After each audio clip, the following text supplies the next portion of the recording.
अस्सलाम वालेकुम व्यूअर्स, मैं हूँ फ़िज़ा और ये है खाना पकाना। आज मैं आपके लिए एक जो रेसिपी लाई हूँ वो रमज़ान के हवाले से है। आप इसे रमज़ान में बहुत आसानी से और बहुत ही जल्दी बना सकते हैं। इसमें टाइम जो है वो बहुत ही कम लगता है। पोटैटो स्टिक्स बहुत ही जल्दी बन जाने वाली और बहुत ही मज़े की रेसिपी है इफ्तारी के लिए। तो पोटैटो स्टिक्स बनाने के लिए मैंने सबसे पहले आधा किलो बॉयल किए हुए आलू लिए हैं, जिनको मैंने अच्छे से बॉईल कर लिया था। और बॉईल करने के बाद आपने इसे क्या करना है, मैश करना है। और इसके साथ साथ व्यूअर्स, अगर आप मेरे चैनल पे नए हैं तो मेरे चैनल को सब्सक्राइब करना मत भूलिएगा, मुझे आपकी सपोर्ट की ज़रूरत है। और ये देखिए, आलू मैश करने के बाद अब हम इसमें बाकी इंग्रेडिएंट्स ऐड करेंगे। एक प्याज बारीक कटी हुई इसमें ऐड की है मैंने। थोड़ी सी सब्ज़ मिर्चें इसमें डाली हैं मैंने।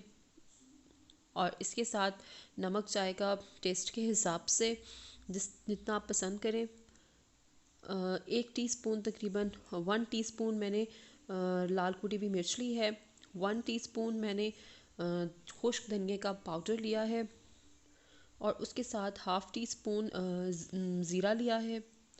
2 टीस्पून लेमन जूस इसमें ऐड करेंगे, इससे बहुत मज़े का टेस्ट आएगा। साथ थोड़ा सा फ्रेश धनिया। और इसको हमने अब करना है अच्छे से मिक्स। और देखिए, इसे अच्छे से मिक्स कर लिया है। अच्छे से मिक्स करने के बाद हम इसकी स्टिक्स बनाएंगे छोटी छोटी, क्योंकि ज़्यादा बड़ी बनाएंगे तो वो टूट जाएंगी। देखिए, बिल्कुल इस साइज़ की आपने तमाम पोटैटो स्टिक्स बना लेने हैं। इस तरह से मैंने तमाम बना लिए हैं पोटैटो स्टिक्स। अब करना क्या है, आपने 3 चम्मच कॉर्नफ्लोर लेना है, या जितना मिक्सचर आप बनाना चाहें उस हिसाब से आप मिक्सचर लें। और आपने कॉर्नफ्लोर में इतना पानी ऐड करना है कि एक थिक सा पेस्ट बन जाए। बहुत ज़्यादा पतला पेस्ट नहीं करना, नहीं तो अच्छी कोटिंग नहीं होगी। इसके साथ थोड़े से ये ब्रेड क्रम्स लिए हैं मैंने। और करना क्या है, सबसे पहले अपनी पोटैटो स्टिक्स को कॉर्नफ्लोर में डिप करना है। और कॉर्नफ्लोर में डिप करने के बाद आपने इसे ब्रेड क्रम्स में डिप करना, ब्रेड क्रम्स से कोट करना है। ये देखिए, ब्रेड क्रम्स आप घर में भी आसानी से बना सकते हैं, बहुत आसानी से बन जाते हैं। और ये देखिए, मैंने तमाम पोटैटो स्टिक्स को कोट कर लिया है। अब ऑयल गर्म करने के बाद इसमें पोटैटो स्टिक्स डालूंगी।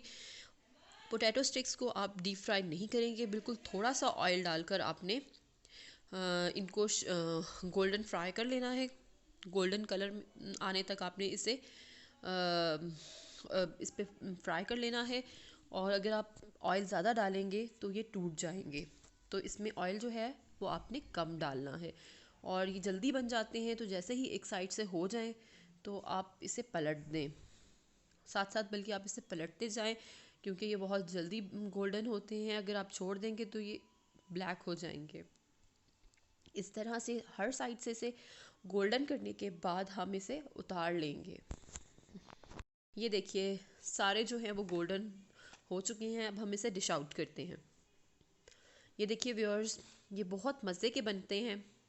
मैंने इसे डिश आउट कर लिया है और ये बहुत टेस्टी बनते हैं। और इसमें जो चीज़ एक जाती है लेमन, वो बहुत ही अच्छा सा टेस्ट देती है। आप इसे रमज़ान में अपनी इफ्तारी में ज़रूर ट्राई कीजिएगा और मुझे बताइएगा कि ये आपके ये कैसे बने।